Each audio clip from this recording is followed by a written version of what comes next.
powerful movement is sweeping across the nation as millions of Americans prepare to march in a united front against the Trump administration.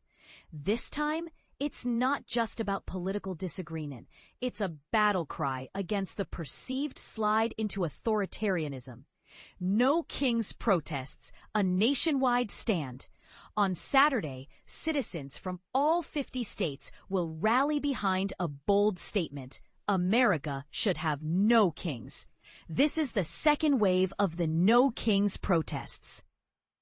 Following the massive turnout in June, which marked one of the largest days of protest in U.S. history, the organizers are expecting millions to participate, with events spanning over 2,700 locations, from small towns to bustling cities.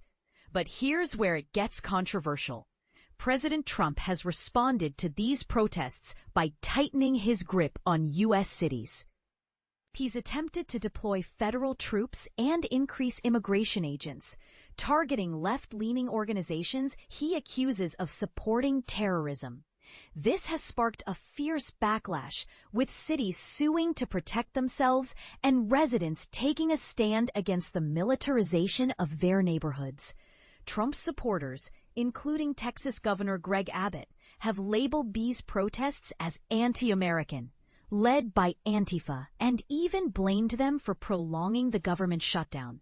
Abbott plans to deploy the National Guard in Austin ahead of the protests, a peaceful resistance.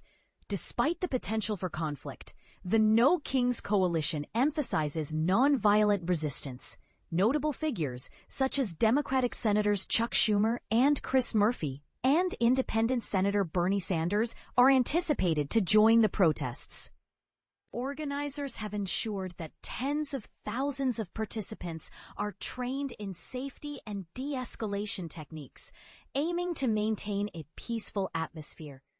"We must not let fear silence us," said Lisa Gilbert, co-president of Public Citizen, one of the protest organizers. "It's crucial that we stand tall, speak our minds, and refuse to be intimidated." This message of peaceful resistance is a key pillar of the movement. Over 200 organizations have partnered for the October 18th protests, with Washington, D.C., San Francisco, New York City, and other major cities acting as anchor points.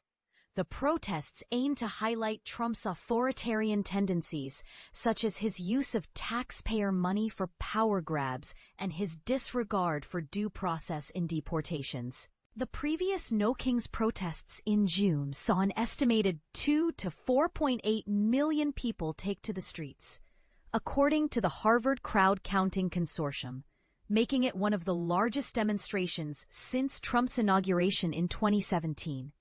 And this is the part most people miss. These protests are not just about opposing Trump's policies. They're a stand against the erosion of democratic values and a potential shift towards authoritarian rule. Will these protests spark a national dialogue about the future of American democracy? The world is watching.